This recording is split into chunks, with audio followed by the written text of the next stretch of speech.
ಅವರು ಹೇಳಿದರು. ನಮಗೆ ಗೊತ್ತಿದೆ, ಇತಿಹಾಸ ಆಯಿತು.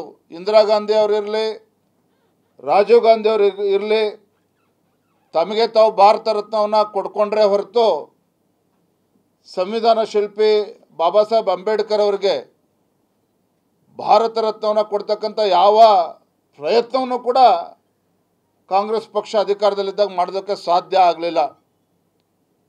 ಏನು ನಮ್ಮ ಲಾಲ್ ಕೃಷ್ಣ ಅಡ್ವಾಣಿ ಅವರು, ಅಟಲ್ ಬಿಹಾರಿ ವಾಜಪೇಯಿ ಅವರು, ವಿ.ಪಿ. ಸಿಂಗ್ ಸರ್ಕಾರ ಇದ್ದಾಗ ಬಾಬಾ ಸಾಹೇಬ್ ಅಂಬೇಡ್ಕರ್ ಅವ್ರಿಗೆ ಭಾರತ ರತ್ನ ಕೊಡ್ತಕ್ಕಂಥ ಕೆಲಸ ಆಗ್ತದೆ. ಆದರೆ ಕಾಂಗ್ರೆಸ್ನವ್ರು ಯಾವತ್ತೂ ಕೂಡ ಆ ಪ್ರಯತ್ನ ಮಾಡಲಿಲ್ಲ. ಮೊನ್ನೆ ಸದನದಲ್ಲಿ ಈ ದೇಶದ ಉಕ್ಕಿನ ಮನುಷ್ಯ ಎಂದೇ ಖ್ಯಾತಿಯಾಗಿರ್ತಕ್ಕಂಥ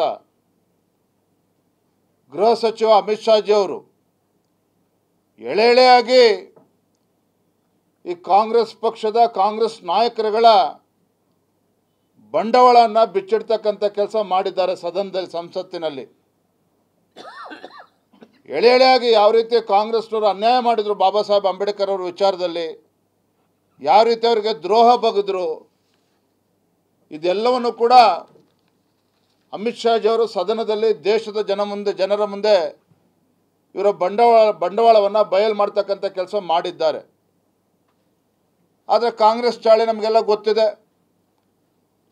ಕಾಂಗ್ರೆಸ್ ಚಾಳಿ ಏನಪ್ಪ ಅಂತ ಹೇಳಿದ್ರೆ, ಯಾವುದೇ ವಿಚಾರವನ್ನು ತಿರುಚಾಕ್ತಕ್ಕಂಥದ್ದು. ಅದೇ ರೀತಿ ಮೊನ್ನೆನೂ ಕೂಡ ಅಮಿತ್ ಶಾಜಿ ಅವರು ಸದನದಲ್ಲಿ ಏನು ಮಾತನಾಡಿದ್ದಾರೆ ಅಂಬೇಡ್ಕರ್ ಅವ್ರ ಬಗ್ಗೆ, ಅದನ್ನು ತಿರುಚಿ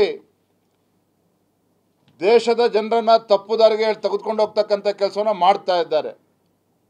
ಮತ್ತು ಕಾಂಗ್ರೆಸ್ ಅಂತ ಹೇಳಿದ್ರೆ ಒಡೆದಾಳುವ ನೀತಿ. ಇವತ್ತೇನು ಅಂದಿನ ಬ್ರಿಟಿಷರಿದ್ದರು, ಒಡೆದಾಳುವ ನೀತಿಯನ್ನು ಅನುಸರಿಸಿ ನಮ್ಮ ದೇಶವನ್ನು ಒಡಿತಕ್ಕಂಥ ಕೆಲಸ ಮಾಡಿದ್ರು.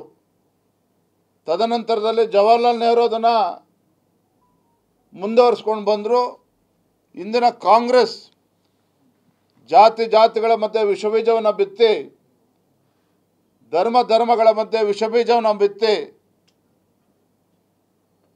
ಒಂದು ಸಮಾಜದಲ್ಲಿ ಶಾಂತಿ ಇರಬಾರ್ದು, ಈ ರೀತಿ ಒಂದು ದುರುದ್ದೇಶದಿಂದ ಏನು ನಡೆದುಕೊಳ್ತಾ ಇದ್ದಾರೆ. ಇದೇನು ಹೊಸದೇನಲ್ಲ. ಮೊನ್ನೆ ಅಮಿತ್ ಶಾಜಿ ಅವರ ಮಾತುಗಳನ್ನು ಸಹ ಸಂಸತ್ತಿನಲ್ಲಿ ಏನು ಮಾತನಾಡಿದ್ದಾರೆ ಅದನ್ನು ತಿರುಚಾಕ್ತಕ್ಕಂಥ ಕೆಲಸ, ಆ ಪ್ರಯತ್ನ ಏನು ಮಾಡ್ತಾ ಇದ್ದಾರೆ ಕಾಂಗ್ರೆಸ್ ಪಕ್ಷದವರು. ಅದರಲ್ಲಿ ಅವರು ಯಶಸ್ವಿ ಆಗೋದಕ್ಕೆ ಸಾಧ್ಯ ಇಲ್ಲ.